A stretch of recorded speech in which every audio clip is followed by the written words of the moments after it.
विद्यार्थी मित्रांनो, आजच्या व्हिडिओमध्ये आपण बघणार आहोत मॅथमॅटिकल लॉजिक या चॅप्टरमधील logical connectives and compound statements हा टॉपिक. सुरुवातीला सिंपल स्टेटमेंट म्हणजे काय हे आपल्याला बघावं लागेल. A statement which cannot be split further into two or more statements is called a simple statement. म्हणजे ज्या स्टेटमेंटचे आपण दोन स्टेटमेंटमध्ये विभाजन करू शकत नाही, त्याला स्प्लिट करू शकत नाही, अशा स्टेटमेंटला आपण सिंपल स्टेटमेंट असं म्हणतो. For example, 5 is a prime number. बघा, 5 इज ए प्राईम नंबर याच्यामध्ये आपण याला स्प्लिट करू शकत नाही, याच्यापासून दोन स्टेटमेंट्स तयार करू शकत नाही. त्याच्यामुळं अशा प्रकारच्या स्टेटमेंटला आपण सिंपल स्टेटमेंट असं म्हणतो. त्यानंतर आपण बघूयात compound statement. If a statement is the combination of two or more simple statements then it is called a compound statement. Compound स्टेटमेंटमध्ये दोन किंवा अधिक सिंपल स्टेटमेंटचं कॉम्बिनेशन घेतलेलं असतं. अशा स्टेटमेंटला आपण म्हणतो compound statement. For example, 3 is a prime and 4 is an even number. बघा, याच्यामध्ये 3 इज ए प्राईम आणि 4 इज ॲन इवन नंबर या दोन सिंपल स्टेटमेंटचं काय घेतलेलं आहे, कॉम्बिनेशन घेतलेलं आहे आणि हे दोन सिंपल स्टेटमेंट्स जोडण्यासाठी मध्ये अँड वापरलेला आहे. ठीक आहे. अशा प्रकारचे जे स्टेटमेंट्स असतात त्यांना आपण म्हणतो कंपाऊंड स्टेटमेंट. कंपाऊंड स्टेटमेंटमध्ये दोन किंवा अधिक सिंपल स्टेटमेंट्स एकत्र केलेले असतात. आणि सिंपल स्टेटमेंट म्हणजे काय, की जे स्टेटमेंट आपण स्प्लिट करू शकत नाही किंवा त्यापासून दोन किंवा जास्त स्टेटमेंट्स तयार करू शकत नाही, अशा स्टेटमेंटला आपण सिंपल स्टेटमेंट म्हणतो. आणि दोन किंवा अधिक सिंपल स्टेटमेंट जर एकत्र घेतले तर त्यांना आपण कंपाऊंड स्टेटमेंट असं म्हणतो.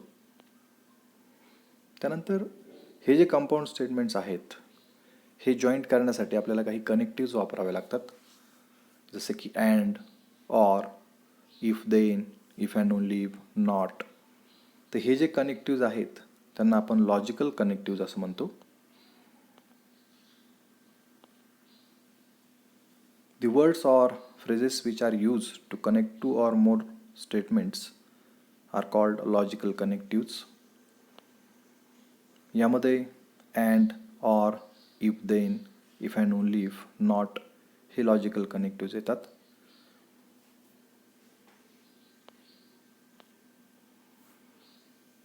त्यातलं पहिलं लॉजिकल कनेक्टिव्ह आहे कंजक्शन, जे की आपण अँड असेल तर त्या ठिकाणी वापरतो.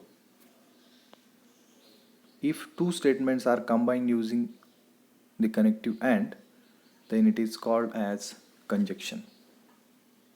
दोन सिंपल स्टेटमेंट्स जर अँड या फ्रेजने जोडलेले असतील किंवा अँड या वर्डने जोडलेले असतील तर त्याला आपण म्हणतो conjunction. If P comma Q are two statements then P and Q is called conjunction. P Q हे जर दोन स्टेटमेंट्स असतील तर पी अँड क्यू याला आपण त्यांचं कंजक्शन असं म्हणतो. It is denoted by P and Q. बघा, हा जो सिम्बॉल आहे उलटा व्ही हा कंजक्शनचा सिम्बॉल आहे, अँडचा सिम्बॉल आहे. And it is read as P conjunction Q or P and Q. याला वाचताना आपण पी अँड क्यू किंवा पी कंजक्शन क्यू असं सुद्धा वाचू शकतो. The conjunction P and Q is said to be true if and only both P and Q are true.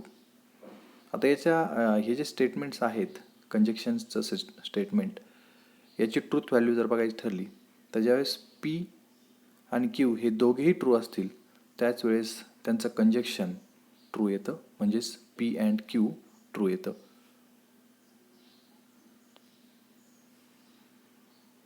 त्याचबरोबर कंजक्शनमध्ये but, yet, though, still, moreover हे सुद्धा वर्ड्स दोन सिंपल स्टेटमेंट जॉईन करण्यासाठी वापरतात. याचाही मिनिंग आपण कंजक्शन म्हणूनच घ्यायचा आहे. आणि ज्या ठिकाणी but, yet, though, still, moreover असे शब्द येतील तिथे सुद्धा आपण दोन स्टेटमेंट जोडण्यासाठी किंवा पी आणि क्यू जोडण्यासाठी अँड हेच कनेक्टिव्ह वापरणार आहोत. त्यानंतर कंजक्शनसाठीचा ट्रूथ टेबल बघा. जसं की आपण बघितलं पी अँड क्यू हे ट्रू असतं ज्यावेळेस दोघे काय असतील, ट्रू असतील. तर याच्यामध्ये आपण बघू शकतो की स्टेटमेंट पीच्या possible truth values, statement P आणि क्यूच्या पॉसिबल ट्रूथ व्हॅल्यूज या टेबलमध्ये आपण घेतले आहेत. T T, T F, F T, F F. आणि यामध्ये ज्या ठिकाणी टी टी आहे म्हणजे ज्यावेळेस स्टेटमेंट पी आणि क्यू दोघेही ट्रू आहेत त्याच वेळेस पी कंजक्शन क्यू किंवा पी अँड क्यू हे काय आलेलं आहे, ट्रू आलेलं आहे. आणि अदरवाईज एफ आपण या ठिकाणी बघू शकतो, T and F, F, F and T, F, F and F, F. मग कंजक्शनमध्ये आपण एक गोष्ट लक्षात ठेवू शकतो की टी अँड टी टी असेल, अदरवाईज फॉल्स असेल. म्हणजेच पी कंजक्शन क्यू हे ट्रू असेल जेव्हा दोघेही पी अँड क्यू काय असतील, ट्रू असतील. तर याची ट्रिक आपण शेवटी लक्षात ठेवणार आहोत. सर्व जे कनेक्टिव्ज आहेत ते एकत्रित कसे लक्षात ठेवायचे तर हे आपण शेवटी व्हिडिओच्या शेवटी बघणार आहोत.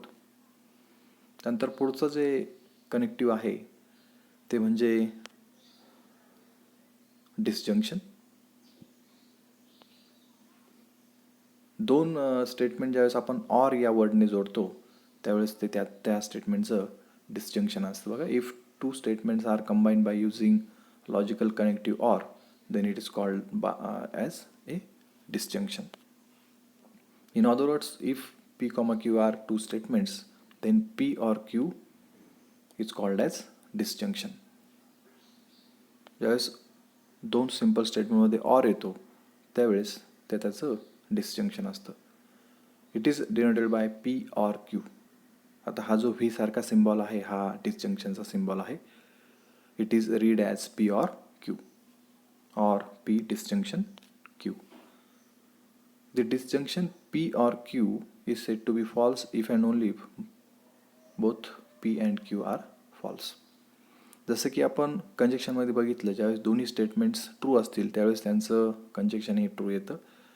या ठिकाणी ज्यावेळेस दोन्ही स्टेटमेंट्स फॉल्स असतील त्यावेळेस त्याचं डिसजंक्शन काय येईल, फॉल्स येईल. अदरवाईज केसमध्ये पी ऑर क्यू याची ट्रूथ व्हॅल्यू ट्रू येईल. त्यानंतर याचा ट्रूथ टेबल बघूयात. बघा या ठिकाणी जिथे एफ एफ आहे तिथेच फक्त एफ आलेला आहे, बाकीच्या ठिकाणी टी आलेला आहे. स्टेटमेंट पी आणि स्टेटमेंट क्यू ज्या वेळेस फॉल्स असतील त्याच वेळेस पी डिस्टिंक्शन क्यू काय येईल, फॉल्स येईल.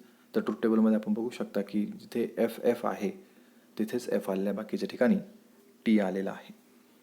T T, T or T T, F T or F T, F or T T आणि एफ ऑर एफ एफ आलेलं आहे. मग ज्या ठिकाणी दोन्ही स्टेटमेंट्स फॉल्स असतील त्याच वेळेस पी डिस्टिंक्शन क्यू किंवा पी ऑर क्यू काय येईल, फॉल्स येईल. त्यानंतर पुढचं जे कनेक्टिव्ह आहे ते म्हणजे कंडिशनल किंवा त्याला आपण इम्प्लिकेशन म्हणतो. If two statements are combined by using the connective if dash dash then it is called as conditional or implication. ज्या दोन सिम्पल स्टेटमेंट्समध्ये इफ देन वापरलेला असतो त्याला त्या स्टेटमेंटचं कंडिशनल स्टेटमेंट असं म्हणतात किंवा इम्प्लिकेशन असं म्हणतात. In other words, if P comma Q are two statements then if P then Q is called conditional. आणि बघा याच्यामध्ये सिम्बॉल कसा वापरतात. हा जो ॲरोचा सिम्बॉल आहे याला कंडिशनल म्हणतात किंवा इम्प्लाइज असं सुद्धा म्हणतात. It is denoted by P conditional Q or P conditional Q and read as P implies Q or if P then Q. याला पी इम्प्लाइज क्यू असं आपण जनरली वाचतो. The conditional statement P implies Q is false only if P is true and Q is false. Conditional स्टेटमेंटमध्ये बघा ज्यावेळेस P true असेल आणि Q false असेल त्याच वेळेस त्याची ट्रूथ व्हॅल्यू कंडिशनल स्टेटमेंटची ट्रूथ व्हॅल्यू फॉल्स येईल, अदरवाईज सर्व केसमध्ये ती ट्रू येईल. त्यानंतर याचा ट्रूथ टेबल बघा पी इम्प्लाइज क्यू हे फॉल्स आलेले ज्यावेळेस पी ट्रू आणि क्यू फॉल्स आहे. 2 नंबरच्या रोमध्ये बघा, 3 नंबरच्या रोमध्ये ज्यावेळेस पी ट्रू आहे क्यू फॉल्स आहे त्याच वेळेस याची ट्रूथ व्हॅल्यू एफ आलेली आहे, म्हणजेच फॉल्स आलेली. बाकीच्या सर्व केसमध्ये याची ट्रूथ व्हॅल्यू ही टी आहे. मग टी इम्प्लाइज टी टी, त्यानंतर T implies F F, F implies T T, F implies F T. म्हणजे फक्त टी इम्प्लाइज एफ असेल तरच याची ट्रूथ व्हॅल्यू एफ येते, बाकी सर्व केसमध्ये याची ट्रूथ व्हॅल्यू टी येते. Note, the following are also conditional statements P implies Q. याचे काही इक्विवॅलंट फॉर्म्स आहेत ते बघा. P is sufficient for Q. P is sufficient for Q याचाच अर्थ इफ पी देन क्यू किंवा पी इम्प्लाइज क्यू. त्यानंतर Q is necessary for P, P implies Q, Q follows from P, P only if Q. हे सर्व P conditional क्यूचे equivalent forms आहेत. म्हणजे असे ज्या ठिकाणी आपल्याला दिसतील त्यावेळेस पी कंडिशनल क्यू आहे असं आपण समजायचं. त्यानंतर पुढचं आहे बाय कंडिशनल किंवा त्याला आपण डबल इम्प्लिकेशन असं म्हणतो. If two statements are combined using logical connective if and only if then it is called biconditional. ज्या 2 सिम्पल स्टेटमेंटमध्ये आपण इफ अँड ओनली इफ वापरतो त्या ठिकाणी त्या स्टेटमेंटला बाय कंडिशनल स्टेटमेंट असं म्हणतात. याचं सिम्बॉल जे आहे ते 2 साईड ॲरो आहे, दोन्ही साईडला त्या ॲरो दिलेला आहे बघा. In other words, if P comma Q are 2 statements then P if and only if Q is called biconditional. It is denoted by P if and only if Q or P if and only if Q. त्याचे symbol दोन्ही पद्धतीने अशा आपण दाखवू शकतो. दोन्ही साईडने arrow केलेला आहे आणि याला वाचताना P biconditional Q or P if and only if Q असं वाचतात. Biconditional statement P if and only if Q is true if P and Q have same truth values, otherwise it is false. बाय कंडिशनलमध्ये ज्यावेळेस दोन्ही statements true किंवा दोन्ही statements false असतील त्याच वेळेस त्याची ट्रूथ व्हॅल्यू ट्रू येते, अदरवाईज फॉल्स येते. बघा truth table P Q P if and only if Q. आता ट्रूथ टेबलमध्ये आपण बघा ज्यावेळेस दोन्ही ट्रूथ व्हॅल्यू या पी आणि क्यूच्या सेम आहेत त्याच वेळेस पी बाय कंडिशनल क्यू किंवा P if and only if Q याची व्हॅल्यू ट्रू आलेली आहे. त्यामध्ये T if and only if T T आलेला आहे आणि F if and only if F हा सुद्धा टी आलेला आहे. पहिला आणि शेवटचा रो बघा. आणि बाकीचे जे आहेत T if and only if F, F if and only if T याची ट्रूथ व्हॅल्यू एफ आलेली आहे. सो बाय कंडिशनलमध्ये ज्यावेळेस पी आणि क्यूच्या ट्रूथ व्हॅल्यूज या सेम असतील त्याच वेळेस त्याचं उत्तर ट्रू येईल, अदरवाईज फॉल्स. त्यानंतर हे शेवटचं जे लॉजिकल कनेक्टिव्ह आहे ते म्हणजे negation of a statement. For any given statement P if there is another statement which is defined to be true when P is false and false when P is true is called the negation of P and is denoted by negation P.